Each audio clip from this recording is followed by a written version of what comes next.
Olá, seja bem-vindo. Esse é o podcast da PIB, Primeira Igreja Batista em Itajaí. Hoje eu estou aqui com dois convidados especiais, Pastor Rodrigo, Pastor Marconi. Na última vez que a gente esteve aqui, a gente esteve compartilhando um pouquinho sobre o conceito do que é igreja, né, definições de termos aqui, que igreja é sempre gente reunida através do Cristo e que o projeto de Deus sempre foi de habitar conosco, e o enredo de Gênesis a Apocalipse. E hoje nós vamos estar dando continuidade a essa série que nós compartilhamos lá na nossa igreja. Então eu convido você a curtir, a comentar, a compartilhar, a seguir os nossos canais aí. Fique com a gente.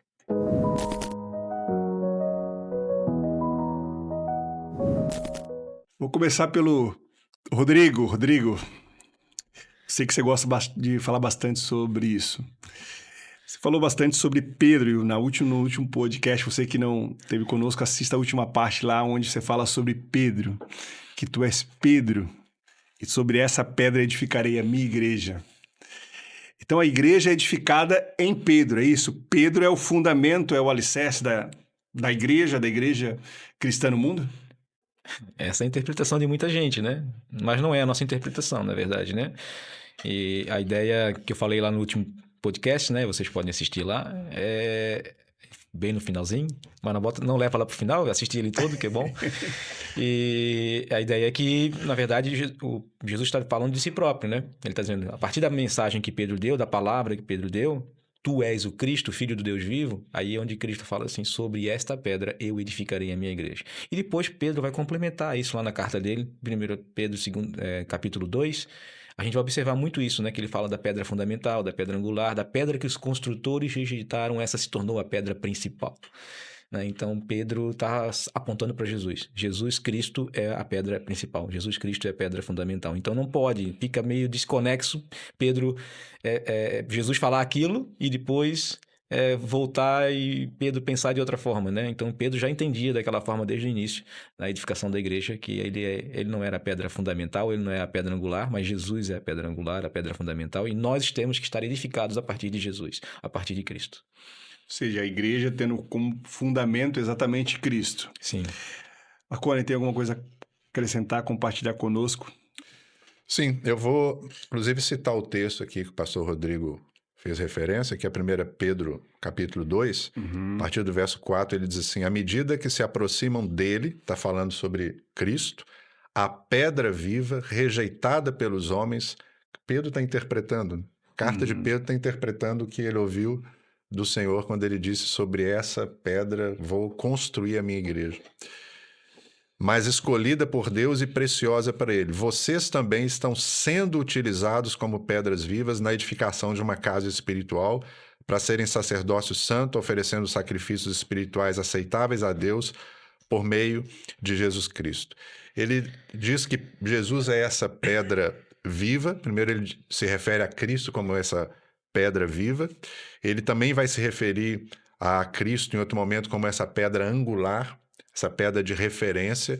Essa é a pedra que dava alinhamento tanto para o ângulo das construções, como também ela era fundamental porque ela dava a referência básica para toda a parede, para todo aquele sistema de construção que era feito. Ele diz, Jesus é essa pedra que dá o ângulo, ele é a pedra angular, e ele também chama Jesus de pedra viva.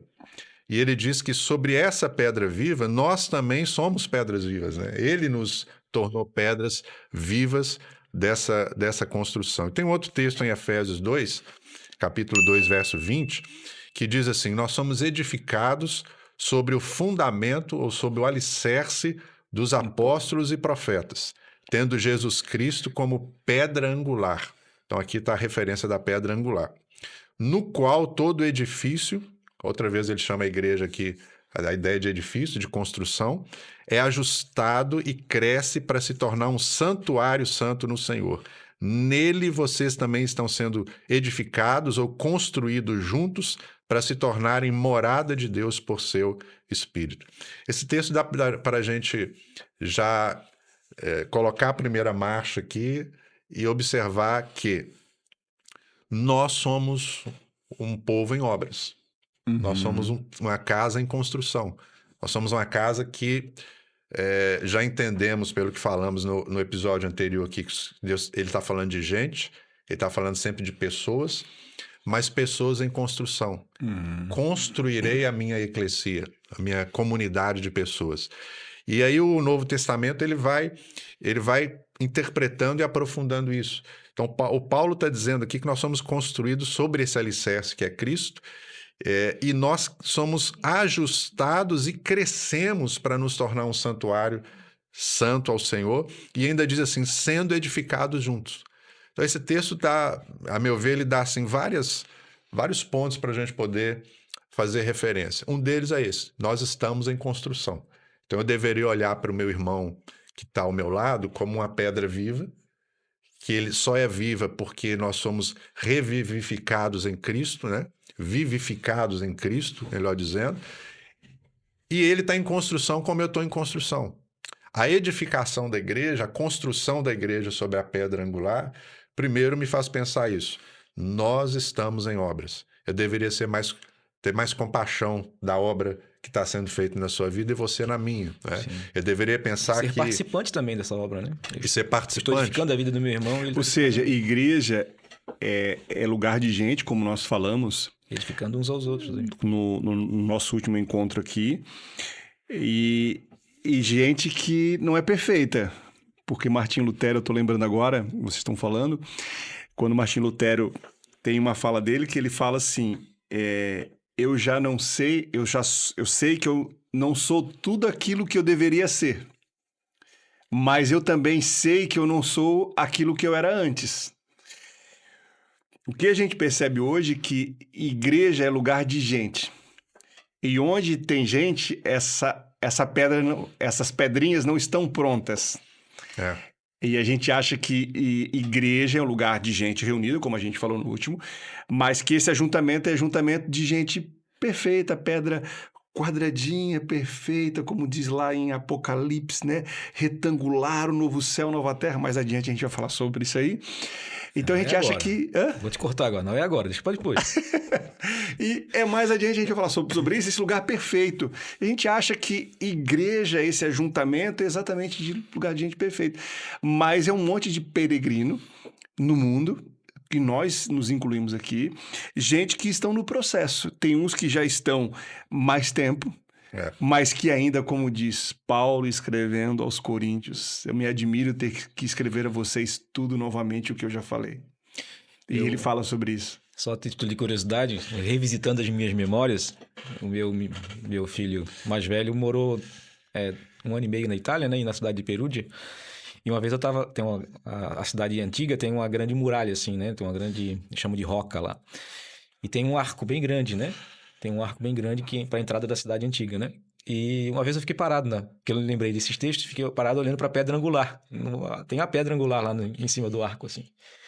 E eu fiquei olhando para lá, né? E olhando para todas as outras pedras, olhando para aquela pedra angular. Quer dizer que se eu tirar essa pedra angular, cai toda a muralha. Uma pedra só. Mas é a pedra principal. Sustenta tudo. Se eu tirar isso aqui, cai tudo. Mas claro que é uma pedra gigante, né? Mas eu fiquei pensando, eu fiquei imaginando isso, né? E tem como que as pessoas imaginam, né? Olhando para os textos, como é que as pessoas imaginam que podem construir, né? Uma igreja, uma casa, vamos dizer assim, uma edificação, baseando-se nas outras pedras que não são tão importantes. Elas são importantes no muro, mas não são tão importantes quanto essa pedra, né? E muitas vezes a gente, como o texto de Efésios fala ali, a gente... não começa, a pedra fundamental, a pedra angular é Jesus Cristo, né? Então é ela que sustenta toda a casa, ela que sustenta as nossas vidas e nos faz, né, sustentar umas às outras, né? Nós somos sustentados a partir dela, mas nós sustentamos outras pedras e somos importantes na vida uns dos outros, nessa edificação mútua, né? Para que nós todos possamos crescer como casa de Deus, né? Casa viva de Deus, né? E o que você está falando aí é mostrar que se a gente tem a Bíblia como nossa referência, a gente olha que se a gente tirar Jesus da Bíblia, a gente não tem como ser a gente perde todo o sentido do que é ser igreja, porque Jesus ele já está habitando desde lá do começo. A Trindade já se manifestando, já habitando e já se relacionando. Então, assim, o que a gente precisa hoje na igreja brasileira, e isso, assim, a gente fica querendo inventando muita coisa. A gente quer trazer muito Cristos, muitos senhores e muitas estratégias de negócio. Então, assim, a gente tem que entender que a igreja, ela é fundada em Cristo. É isso A aí. igreja não é fundada em estratégias de marketing. É isso aí. A igreja não é fundada em estratégias de cultos bem planejados, embora a gente tenha que planejar bem esses cultos. A igreja não é fundada em liturgias bem elaboradas, né? Então, assim, hoje a igreja precisa voltar a visitar as escrituras e entender que o alicerce, o fundamento é Cristo. A gente se dedica, a gente se esforça, só que a gente tem percebido que outros alicerces estão sendo trabalhados e ensinados, não de maneira verbal, mas comunicando. O que vocês comentam? O que vocês percebem sobre isso? Faz sentido o que eu estou comentando com vocês aqui? Voltamos para aquela pergunta do profeta Isaías, replicada por Estevão, que a gente citou no episódio passado. Que tipo de casa vocês estão edificando para mim? Essa é a pergunta. E aí você tem que pensar qual é o fundamento, porque se você vai construir, você começa com alicerce. A edificação precisa ter esse referencial que nós já falamos. E esse é um problema. A gente tem construído o quê, em primeiro lugar? E segundo, como? Qual é o material que a gente está usando? Eu dou aquele exemplo de um prédio, se você vai, já que a gente está falando, a Bíblia usa essa linguagem de construção, quanto mais alto um prédio você tem que construir, mais profundo tem que ser os alicerces. O fundamento. Né? Mais forte tem que ser os alicerces, mais profundos, com melhores materiais, com mais tecnologia. E mesmo que você não vá construir, mas você vá reformar alguma construção, você também precisa zelar por pilares que estão ali. Você não pode tirar os pilares, você tem que ver se o alicerce aguenta mais um andar, mais 2 andares. E é exatamente isso. A gente tem que pensar que tipo de casa nós, Igreja Brasileira, estamos construindo. Com que materiais? Com qual profundidade de alicerce em Cristo?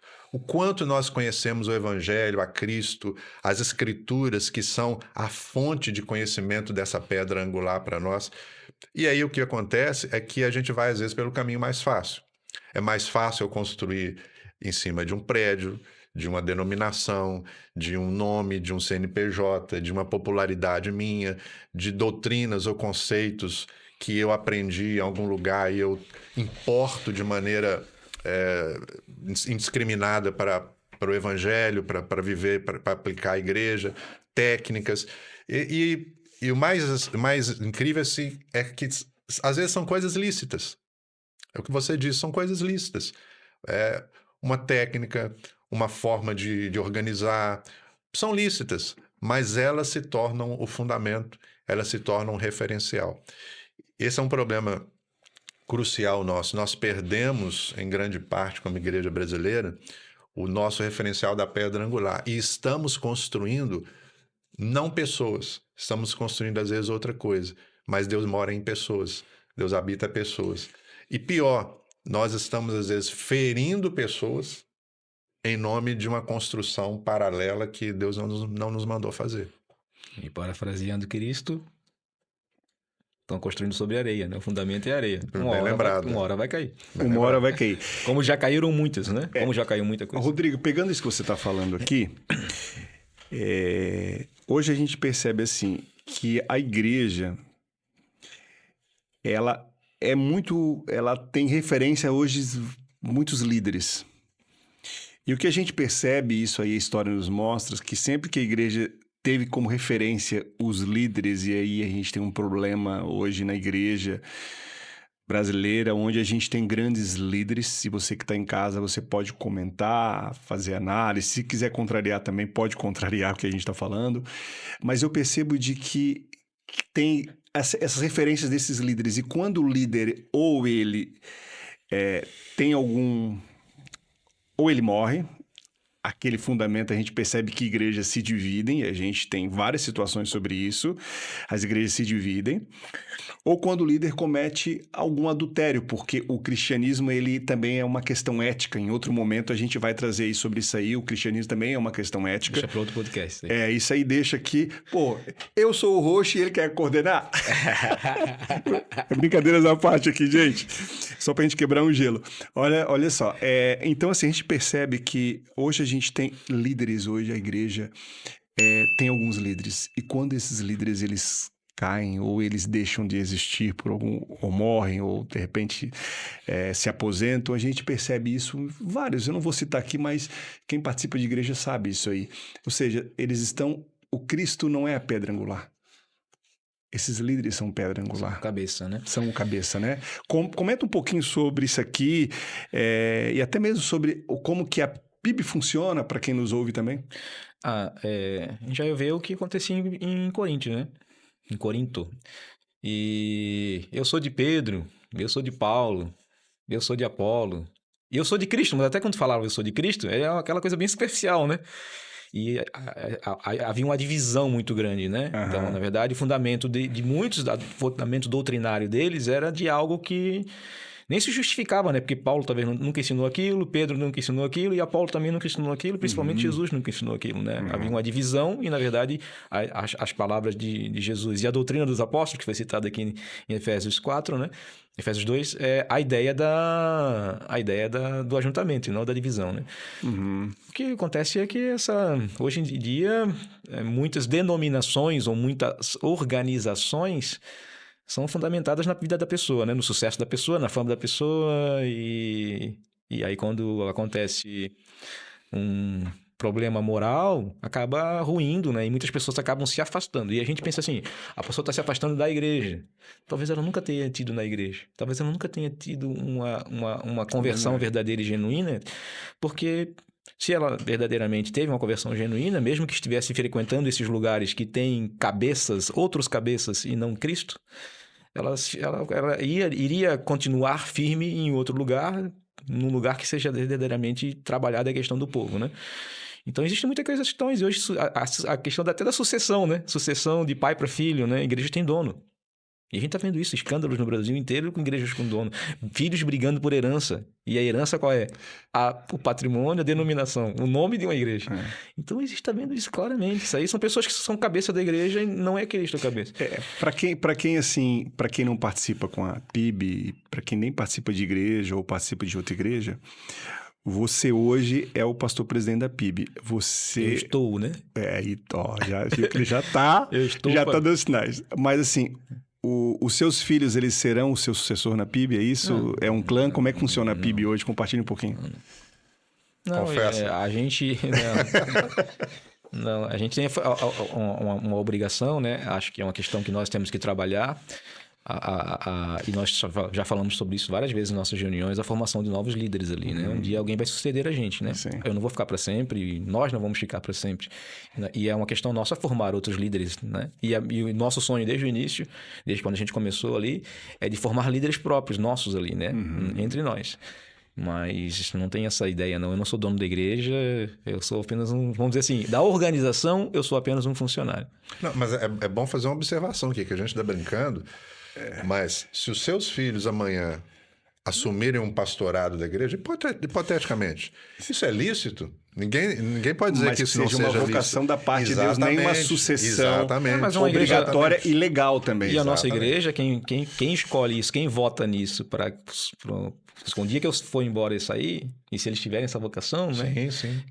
O dia que eu sair, a igreja vai fazer uma votação, vai se reunir em assembleia, vai se reunir como igreja em assembleia, em congregação, e vai escolher. Um ajuntamento e vai escolher um novo líder. Porque é assim que funciona a igreja. É assim que funciona. Agora ele não tem filha. Se fosse filha, podia outro podcast. Aí seria... Não, esse é para outro podcast. Você que está aí nos acompanhando, uma igreja batista, nós temos prestações de contas, então a gente se reúne numa assembleia onde a gente presta contas, inclusive financeira, que hoje é um aspecto é um tema sensível, então a gente presta conta do que entra e do que sai, para onde vai o dinheiro. A gente, pastor hoje da igreja, o pastor Rodrigo não fica com o dinheiro da igreja, nem eu não sou tesoureiro da igreja, O Marconi, como pastor, não é tesoureiro. Os demais pastores, pastor Jean, pastor Cristiano, que em algum momento vão estar conosco aqui também, não ficam com os nossos recursos. A gente tem uma diretoria ali onde a gente presta contas. Por quê? Porque nós estamos fundados, e como Igreja Batista a gente entende isso, nós estamos sendo edificados no cabeça que é Cristo. E como igreja, eu percebo que a gente valoriza muito isso aí, o ensino das Escrituras, porque numa crise dessa, quando um líder cai ou um líder deixa de existir, não existe a edificação e reforma sem processo de amadurecimento. E eu percebo que igrejas saudáveis são igrejas que são fundamentadas em Cristo. Que eu digo assim, se uma igreja tem uma liderança e membros fortes, ajustados, um líder ali, o pastor, pode trocar pastor e vir pastor, mas a igreja está fundada no cabeça que é Cristo, não no líder. E eu percebo muito isso aí. Marconi, e você como a vocação sua na área de ensino hoje, você percebe hoje uma crise na igreja brasileira, que é uma igreja que não consegue entender que para ser edificado e para ter essa reforma são processos de amadurecimento e de crescimento, isso leva muito tempo. Isso você nota uma crise hoje de uma igreja que ela não consegue ter paciência, não consegue estudar as Escrituras para ser edificado e para ter esse processo de crescimento. Você percebe isso aí hoje, um problema na igreja? Totalmente, totalmente. Esse é um ponto, se a gente avançar um passo mais no nosso papo aqui, nós chegamos fatalmente a isso aí. A gente está dizendo assim, nós precisamos de ter Cristo como referencial para sermos edificados. Nós precisamos construir sobre Cristo. Então a pergunta normalmente que vem daí como nós vamos conhecer Cristo? Aonde? Você tem um monte de livro falando sobre quem é Jesus, né? Aquela pergunta que Jesus faz para os discípulos dele, exatamente quando ele vai falar sobre essa rocha construirei a minha igreja, ele fez uma pergunta antes. Ele pergunta assim, quem as pessoas dizem que eu sou? Para os discípulos, ele faz a pergunta. E eles falam, o pessoal fala que o senhor é Elias, o senhor fala um profeta, papapá. A mesma pergunta pode ser feita para nós hoje. Quem as pessoas estão dizendo que Cristo é? A pedra angular, quem? E aí, a fonte, ele também fornece. Então, ele diz que, quem é? O que falam de mim? Depois que eles respondem, ele faz uma segunda pergunta. E vocês? Quem dizem que eu sou? Essa é a pergunta desafiadora. E como que eles iam saber quem é Jesus? Eles vão saber quem é Jesus a partir do momento em que eles têm uma luz do Espírito, uma iluminação do Espírito. Ele diz, isso foi o Pai que revelou a você, né? Ele diz isso para Pedro. E aí você vai ver, depois da morte e ressurreição de Jesus, que sob esse poder do Espírito, eles vão entender melhor quem é o Cristo, quem é Jesus. Vão começar a ensinar isso. Atos 2:42 diz que a igreja que nascente em Jerusalém, ela perseverava no ensino dos apóstolos. Paulo vai dizer aqui em Efésios, que nós acabamos de ler, que esse fundamento dos apóstolos e profetas é Cristo. Ou seja, o ensinamento dos apóstolos, após a morte e ressurreição de Jesus, é Cristo. O ensino de Cristo, o evangelho de Cristo, o caráter de Cristo, as obras de Cristo, quem foi Cristo, e a igreja era edificada sobre isso. Então, hoje, como igreja brasileira, se a gente quer ser construída sobre o alicerce e ser edificado sobre o alicerce que é Cristo, a gente precisa voltar para as Escrituras. É aí que eu chego. Porque são as Escrituras que registram a palavra apostólica que explica quem é Cristo. Quem é Jesus que nós queremos seguir? Então, na hora que eu vou para as Escrituras, com essa relação de oração, de relação com o Espírito Santo, de devoção, eu vou com essa atitude ver Cristo, ouvir Cristo, olhar como é o caráter de Cristo e querer ser parecido com Cristo. Eu vou ouvir o que Cristo ensinou, eu vou ver Cristo fazendo referência às Escrituras do Primeiro Testamento e eu vou ter que ler essas Escrituras para entender melhor o plano de Deus para a minha vida. Não existe igreja edificada, não existe renovação, edificação e maturidade na igreja sem o cristocentrismo. E o cristocentrismo é Cristo no centro, mas o Cristo revelado nas Escrituras. Sim. Onde nós chegamos? Que há uma crise num processo de ensino-aprendizagem da igreja. Nas pregações que não são centradas nas Escrituras, nas escolas bíblicas que não têm um objetivo claro de levar as pessoas a essa edificação centrada no Evangelho em Cristo, nós temos uma crise aí. Se a gente quiser resolver a crise, nós vamos ter que ir lá no alicerce, lá nos nossos materiais originais, nos nossos planejamentos de ensino, de pregação, e reformular esse valor. A igreja precisa ser centrada nas Escrituras. Destruir todo o muro, toda a parede, mas o fundamento fica. O E fundamento. reconstruir tudo de novo, reformar tudo de novo em cima Se do preciso fundamento. for. Em cima do fundamento. E o Marconi está falando sobre essa pergunta ali, eu fico com medo de perguntar isso para os cristãos modernos, eu fico com medo de fazer essa pergunta. Quem o povo de hoje diz que Jesus é? E a gente vai ouvir tanta coisa. Eu fico realmente com medo disso. E nós vamos ouvir o que ele é e o que ele não é. Não, E assim- geralmente não vamos ouvir o que ele não é nas Mas escrituras. assim, pelo menos. até...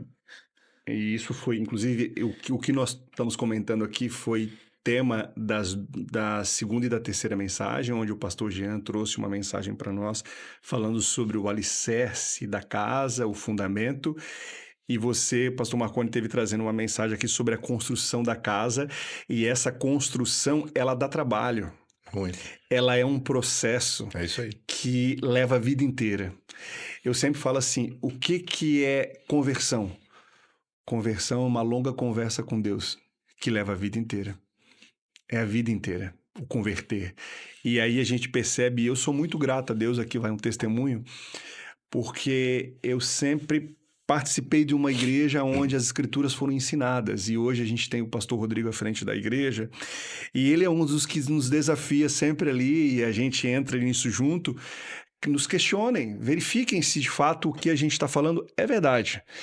Porque assim, porque a gente quer deixar uma igreja que se um dia nós só estamos aqui, se um dia nós deixarmos de ser pastores, nós queremos entender que Cristo é o cabeça. E que essa igreja, ela foi edificada em Cristo e não existe edificação, construção sem processo de amadurecimento, de crescimento, de estudo das escrituras, de você ter esse diálogo, esse espaço, de você parar para ouvir um podcast durante 30, 40, uma hora. Isso dá trabalho. E eu percebo que a igreja, ela já quer receber, ela não quer, ela só quer desfrutar do que Cristo traz. E aí, entrando nisso, a gente quer ser cheio da presença dele, só que a gente não entende o projeto, a gente não entende a origem, a gente não entende a nossa natureza, a gente não entende a nossa missão, o nosso alicerce, a gente não quer ser construído, só que a gente quer desfrutar da presença. E aí a gente, entrando já nessa presença, a gente confunde presença de Deus com megas igrejas, estruturas e cultos muito elaborados.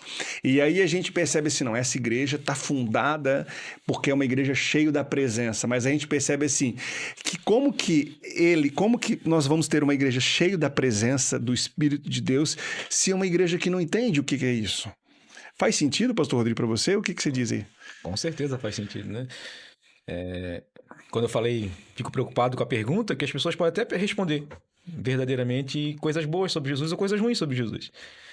E às vezes são igrejas legítimas, elas querem realmente se basear em Jesus, mas se um mau entendimento deles acerca de Jesus, do fundamento, pode fazer eles fazerem construções equivocadas acerca daquilo e tá deixando o povo que congrega naquele lugar aí às vezes até carente de receber verdadeiramente a sua base para poder continuar crescendo, né?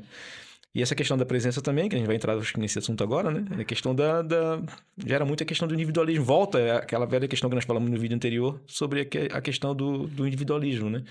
Nós individualizamos muito a presença, né? E nós estamos falando o tempo todo aqui que a presença, essa habitação, ser o templo, ser a casa de Deus é na reunião, né? Então nós precisamos voltar também nessa ideia, né? Então esse é o grande problema, enfatizado muito dentro da nossa forma de culto, né? Ou das formas de culto que existem hoje, essa evocação da ideia da presença ser individualizada. Você precisa ter a sua experiência agora, experiência com Deus agora. Você está sentindo, você está... E sempre no você, né? E nunca na pluralidade, na comunhão ou na reunião mesmo, né? Enfatizando isso, né? A tua colocação aí já, inclusive, nos leva para a ideia do enchimento, da presença, como você citou na casa. Porque isso tem a ver com o nosso conceito também de que é uma igreja cheia do Espírito. Que é uma igreja que é templo. Templo, quando o Novo Testamento nos chama de templo, ele associa com essa ideia da habitação do Espírito. Nós somos templo do Espírito Santo. E a gente vai para aqueles exemplos que, como a gente falou no episódio passado, são didáticos, daqueles prédios que foram construídos, do tabernáculo, e a gente vê a presença de Deus enchendo, e o senso da presença de Deus era tanto que alguns não conseguiam ficar de pé, diz isso, né? Os sacerdotes. Então, isso é real, isso é verdade, né? Nós devemos desejar isso, que a presença de Deus seja tão palpável quando a gente está reunido como templo hoje, como casa da viva. Invocação, né? Da invocação da presença do dele. êxtase. Isso é bom, isso tem que existir. Só que aí tem um problema. Não com isso, mas com o que nós fazemos na construção, nosso erro de construção. Ao construir, e aí você citou isso, nós olhamos para esse aspecto da habitação e esquecemos do que a gente está acabando de falar, que a casa edificada, ela é edificada por esse Espírito que habita, que inspirou as Escrituras. Que Jesus falou em João, no Evangelho de João, ele fala, quando ele vier, ele ensinará toda a verdade a vocês, ele os guiará a toda a verdade, ele vai receber o que é meu e há de explicar para vocês. Timóteo vai dizer que as Escrituras são inspiradas pelo Espírito para correção, para educação na justiça, para transformação do ser humano. Então, olha só, a igreja cheia do Espírito, não faz sentido pensar numa igreja cheia do Espírito que não seja uma igreja apaixonada pela palavra, pelo estudo das Escrituras, pelo ensino, pela transformação de vida. Vivendo os mandamentos, amar uns aos outros. Exatamente. Então, é desconexo você pensar, nós somos uma igreja cheia do Espírito, queremos ser uma igreja cheia da presença, mas nós não somos uma igreja que se dedica profundamente à centralidade das Escrituras, à inspiração das Escrituras, ao tratamento de vida, à santificação, à transformação do meu caráter para ser semelhante ao de Cristo, porque é isso que o Espírito Santo faz de acordo com o próprio Cristo, né? E aí a gente pensa muito no aspecto dos dons do Espírito, que são importantes, mas a gente esquece desse caminho sobremodo excelente que Paulo fala em Coríntios, amor, né? que é o amor e buscar com zelo os melhores dons, as duas coisas juntas. E falando sobre essa presença, é muito interessante porque, assim, a Bíblia é um livro composto de 66 livros, a gente tem o Primeiro Testamento, que é o Antigo ou Velho Testamento, e o Novo Testamento. O Antigo Testamento, ele vem falando sobre essa promessa da presença. Joel fala sobre isso, o profeta Isaías, no capítulo 44, verso 3, fala, derramarei do meu espírito sobre toda a carne. E isso a gente tem sendo construído e mostrando, o próprio livro de Ezequiel fala sobre isso, e porei em vós o meu espírito, e vivereis, e vos porei na vossa terra, enfim, apresenta sempre a expectativa do que aquilo que acontecia no culto, no templo, da presença dele, haveria um dia que isso seria inaugurado e seria para todo sempre. No Antigo Testamento, a gente sempre falou sobre isso aí, que Deus visitava o povo. Só que Deus não habitava com o povo ainda, e o povo tinha essa expectativa da habitação. E a gente teve compartilhando recentemente lá na PIB que o Evangelho de Mateus, no texto da Grande Comissão, e a gente é sempre ensinado sobre isso, a gente tem um mandamento imperativo ali, e é verdade, de você fazer discípulos, o que é verdade. Só que existe uma condição, e é o que eu percebo hoje nas igrejas. As igrejas hoje, eu fico para pensar, a igreja está fazendo discípulos porque tem uma condição para fazer discípulo ali. Ou eu estou montando estruturas para atender, para acompanhar pessoas, porque o requisito ali, e o Evangelho de Mateus, capítulo 28, ele termina com uma promessa, que ele derramaria do Espírito. E eu percebo uma igreja hoje que quer desfrutar e quer viver as consequências de ser uma igreja espiritual. E para isso ela faz o quê? Ela monta estruturas humanas para produzir as formas. As aparências de uma igreja. Então hoje, assim, a gente tem essa crise hoje e é o que é um problema. Como que a gente pode lidar com isso? Assim, qual é a resposta que seria para isso? O que vocês pensam, Rodrigo?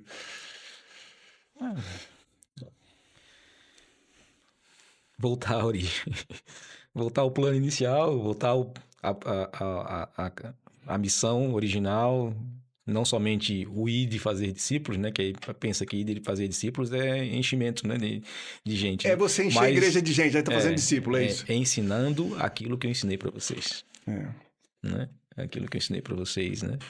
Então, batizando também, que a ideia do batismo ali também é a ideia do relacionamento com o Pai, com o Filho e com o Espírito Santo, mas também a ideia de fazer parte da família, fazer parte do corpo e fazer parte, trazer as pessoas para fazer parte da família, fazer parte do corpo e fazer parte do templo, né? Que nós estamos falando aqui, né?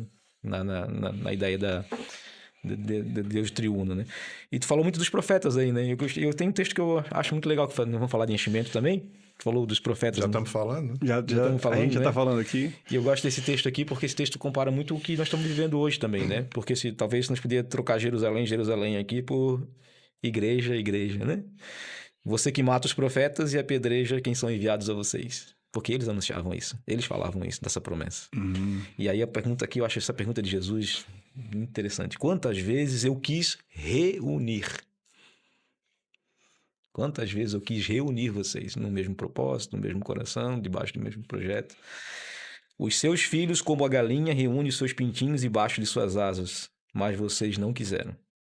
E aí ele fala assim, eis que a casa de vocês ficará deserta. Ou seja, eu vou sair. Eu estou abandonando. E depois ele continua, pois eu digo que vocês não me verão mais até que digam, bendito é o que vem em nome do Senhor. Até que vocês reconheçam que eu sou o fundamento. A casa de vocês só voltará a ser habitada Muito bem lembrado. quando vocês me colocarem como fundamento. Quando vocês reconhecerem quem eu sou verdadeiramente. E isso aí me fez lembrar aqui que o momento aonde eles começam a entender isso aí, depois da morte e que Jesus vem novamente, há uma expectativa deles da presença, porque os profetas vêm falando do se derramar do Espírito sobre toda a carne. E eles entenderam isso, eu vejo assim, quando eles, em Atos, capítulo de número 1, versículo 8 ali, eles estão reunidos e eles estão unânimes juntos. O que eu percebo hoje é que a gente tem uma igreja que ela não é unânime, é uma igreja individualizada. E ali em Atos, a gente aprende em Atos, a gente olha para Atos e a gente percebe uma igreja que é cheia do Espírito porque ela está unânime, fazendo o quê? Orando. Na expectativa de que algo aconteça. Estão reunidos. Juntos, reunidos. Só que hoje a gente reúne individualmente. O texto começa... o texto é claro, a gente vai falar de Atos, né? O texto é claro, em todo tempo ele está falando de reunião. A gente poder ler aqui, a gente vai ver várias vezes. Eu quero que vocês fiquem reunidos. E eles fiquem juntos. E vocês, os discípulos estavam reunidos, e aí... Né, de repente. Então a reunião está sempre sendo formada ali, a ideia da igreja. Reunião é igreja. Da eclesia, né? Sempre gente, estão juntos ali, né? Com o mesmo propósito, com o mesmo coração, com o mesmo desejo. As orações estão sempre voltadas para a mesma coisa, né? E até linkando com essa ideia da casa moderna e dos cultos modernos que tu citou antes, né? A gente pode dizer, na verdade, tem muito culto deserto.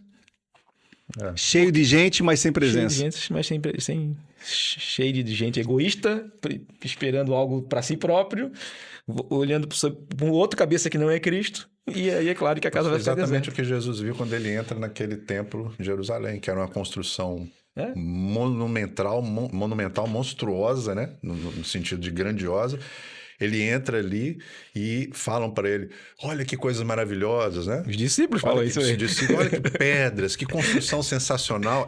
Eu fico pensando que é a mesma coisa nos nossos dias, né? Olha que culto maravilhoso, olha que prédio, olha que luz, que iluminação, olha a nossa organização, olha quantos ministérios temos, olha quanta estrutura, olha quantos terrenos temos, olha os nossos vídeos, olha... E Jesus olha para aquilo depois, num outro momento, e fala assim, não vai ficar pedra sobre pedra. E aí, amanhã é segunda-feira. Pode destruir que eu vou construir outro que é o que eu quero. Que eu quero. Eu penso assim, olha, voltando aqui para a tua pergunta, pastor José, o texto de Coríntios 3 diz assim, conforme a graça de Deus que me foi concedida, eu como sábio construtor, Paulo falando, lancei o alicerce, e outro está construindo sobre ele. Porque isso aqui é aquele problema que ele está tratando da divisão em Corinto, né? Eu sou de Paulo, eu sou de apóstolo e tal. Até aqui tudo bem. Ele falou, eu lancei o alicerce, o outro está construindo sobre ele.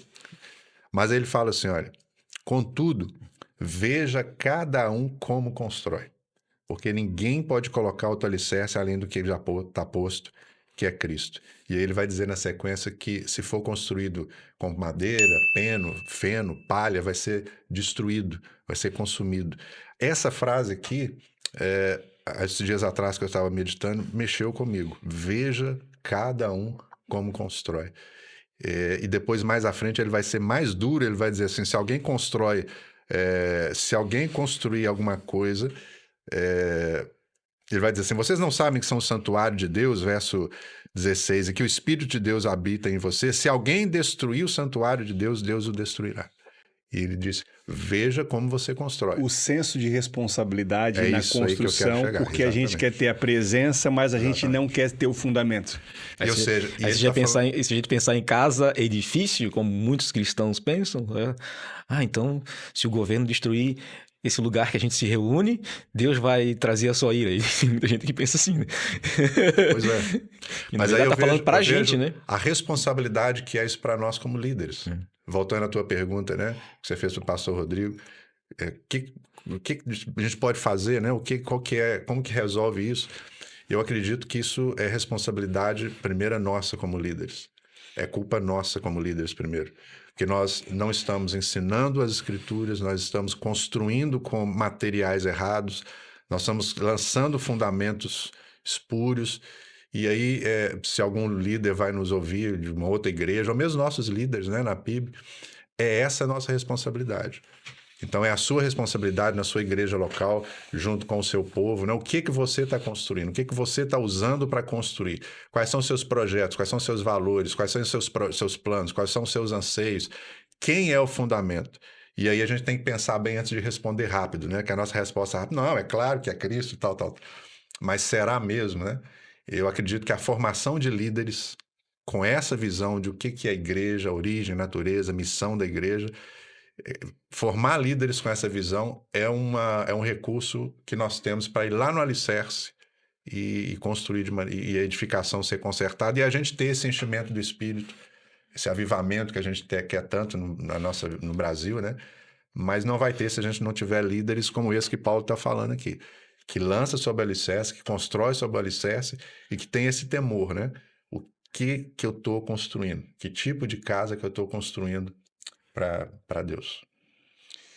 Legal, acho que a gente está chegando já agora aqui no nosso final, falando ainda sobre a casa cheia da presença, da habitação dele. E aí eu vou deixar para comentários finais aqui. Acho que é um tema muito, muito amplo, né? Mas eu percebo exatamente isso, de uma igreja que ela quer produzir fumaça, ela quer produzir a presença, mas ela não tem um fundamento. E aí a gente fica valorizando muito mais as estruturas físicas, e aí a gente percebe, e eu noto isso aí, como vocês sabem que eu sirvo lá na igreja, uma área em um ministério, e eu sou muito grato a Deus pelas pessoas que estão nesse ministério, e eu percebo que é um desafio, porque na área da música, embora eu não seja músico, eu percebo que o profissionalismo hoje é algo que chegou nas igrejas e é importante a gente ter cultos bem elaborados, bem organizados, não tem problema quanto a isso, mas eu percebo assim, de que a gente não pode, o que você prefere? Você prefere ter um músico tecnicamente perfeito e alguém que está no processo ali? Eu prefiro ter os dois, gente comprometida tecnicamente, porque aqui também é uma excelência de Deus e tem gente aqui que está nesse processo. Mas eu vejo assim, isso não pode substituir, isso não pode ser o fator principal. A gente tem que organizar, a gente tem que planejar, a gente tem que organizar isso aí, mas eu percebo muita igreja querendo produzir muita fumaça diante disso aí, de muita presença de Deus, e numa igreja que tem dificuldade hoje de estudar as escrituras. É uma igreja hoje que eu acho que um dos grandes problemas, Rodrigo, você citou, é uma igreja que não está junto. É uma igreja que ora de maneira individualizada, e Atos dos Apóstolos mostra que eles estavam juntos. eles tinham uma expectativa juntos, eles estavam unidos no mesmo propósito. E eu vejo assim, você que nos ouve, que é pastor, líder, a gente hoje tem muita igreja, só que a gente precisa se unir. Acho que a grande questão é a gente se unir em torno do Cristo, e para isso a gente precisa revisitar as Escrituras e entender que nós temos um cabeça que é Cristo. A gente quer ter uma igreja cheia da presença, mas a gente tem igrejas hoje muito voltadas para o individualismo. Eu acho que é um desafio hoje para nós, como pastores, entender isso aí, de que a gente tem um desafio grande de ser uma igreja que no coletivo ela precisa estar unida junto. E senão a gente vai ficar produzindo muita coisa e a gente vai ficar confundindo. Aí a gente volta lá na planta. Estrutura com a presença de Deus. E a ideia da excelência, fazer com excelência, eu não vejo erro nenhum nisso, somente quando isso se torna fundamento, Sim. né? Se torna a base daquilo que a gente propõe, né, nesses cultos. Aí isso está totalmente errado, mas a questão da excelência tem dois motivos. Primeiro, tudo que eu faço para Deus eu tenho que fazer com excelência. Então eu tenho que fazer o melhor, entregar o meu melhor. Mas o segundo motivo, principalmente, porque quando tu não faz uma coisa com excelência, as pessoas percebem aquilo, perde valor para elas. E aí o coração delas fica totalmente contrário para ouvir aquilo que deveriam ouvir. Então, se a gente faz por excelência, por fazer, e aquilo se torna base, está totalmente errado. Mas se aquilo é uma preparação para que ela possa ouvir a mensagem, e a mensagem bater no coração dela, as escrituras mesmo serem ensinadas para ela, porque se nada ofendeu ela antes, ela não se fecha. Agora, se as coisas, tudo estiver sendo feito, estiver fazendo de qualquer jeito, vai ofender ela, e ela vai se fechar. Se isso aqui é feito desse jeito... Relaxadamente, né? Então a palavra também o cara nem estudou, foi lá e fez de qualquer jeito e tal. Então, né? E agora, não, está tudo sendo feito, preparado, está preparando um lugar para acontecer alguma coisa aqui. Então, com certeza, se todo mundo se prepara desse jeito, quem está pregando lá, quem está falando do sermão, quem está ensinando as escrituras, realmente está fazendo isso com excelência também, se preparou para fazer aquilo. E isso que você trouxe de excelência, vocês sabem disso, de que a gente volta para a questão da habitação, da presença de Deus ao longo do Antigo Testamento, e quando eles vão construir o templo é algo suntuoso, é algo que muito valorizado, há uma valorização. Você trouxe uma coisa importantíssima aqui, de que se a gente faz de qualquer jeito, as pessoas não valorizam. E o Antigo Testamento, quando a gente vai olhar para os detalhes da construção do templo, eram coisas magníficas ali. O problema não era isso aí. O problema é que a presença de Deus, ela não era o fator principal nisso aí. Entendeu? E eu percebo assim, as igrejas hoje estão cometendo os mesmos erros, voltando a construir templos grandes e estruturas modernas e esquecendo da presença, esquecendo daquele que é o principal, que é o cabeça, que é a pedra angular. Então a gente tem esse desafio. Eu deixo para palavras finais aqui de vocês, para a gente já ir encerrando esse podcast. Vocês à vontade para comentar, querer compartilhar algo final aqui. Não, eu vou fazer das últimas palavras que eu falei agora há pouco, as minhas últimas palavras, porque eu acredito que a responsabilidade de tudo que falamos para haver mudança, para haver transformação, está na mão da liderança, está na mão dos líderes, está na mão daqueles que precisam formar líderes, e a nossa responsabilidade, e não só nossa, mas de muitos outros irmãos e líderes que estão enxergando essas coisas que nós comentamos aqui, é de formar líderes, de formar pessoas com essa visão. Sim. E a partir daí nós vamos ter esse discipulado, pessoas ensinando a pessoas, uma ressignificação das escrituras ali, da palavra igreja, do conceito de igreja, de ser templo, de ser família, de ser corpo, de como que isso afeta a nossa vida, a nossa missão. E aí a gente vai ter uma mudança, e aí a gente vai ter uma esperança melhor de ver a igreja brasileira como uma igreja cheia do Espírito Santo. Porque é uma igreja que entendeu que esse Espírito que habita em nós e conosco, ele vai nos revelar as Escrituras, ele vai transformar o nosso caráter, santificar a nossa vida e vai nos munir com dons e ferramentas para executar a obra do Senhor. Amém. E essa questão nós aí. Da formação de líderes, eu acho, de formar discípulos, né? Fazer discípulos, que é o nosso objetivo, a nossa missão, né? Ensinando aquilo que... Eu também vejo a questão do fundamento aí, né? Quando Paulo, principalmente na visão de Paulo, quando ele fala sobre isso, né? Imitem a mim naquilo que eu imito a Cristo. Né? O fundamento está lá, né? Em Cristo, né? Não é nele. E hoje, às vezes, eu vejo que essa formação de líderes hoje está baseada em pessoas, sem o fundamento de Cristo também. E aí isso é uma construção que vai ruir a qualquer momento, né? Então, esse discipulado que não é olhado para Cristo, não é olhado para Jesus, não é olhado para o caráter dele, olhado para a vida dele, olhado para aquilo que ele ensinou para a gente, obedecer aquilo que ele ensinou para a gente, ele vai ruir de qualquer forma. Então, existe muito pseudo-discipulado, né, por aí. Então, uma formação de líderes conforme o caráter dos seus líderes, né, humanos, e não conforme o caráter de Cristo, conforme a pedra angular. Não. Então, eu acho que esse é o grande problema. Então, eu acho que a gente tem que revisitar mesmo as escrituras, como o Marconi falou. Os líderes atuais têm que rever alguns conceitos, né, e para poder tornar a igreja cada vez mais sadia, mais saudável, uma habitação mais saudável para que Deus possa vir e verdadeiramente encher a sua igreja. No Brasil está precisando muito disso. Amém. Gente, obrigado por mais esse encontro aí. E você que nos acompanhou até agora, muito obrigado pela sua presença também. Te agradece, a gente vai deixar aí as nossas redes sociais, a gente fala um pouquinho lá da nossa igreja também. Você é convidado para curtir, compartilhar. Que Deus abençoe vocês. Até a próxima.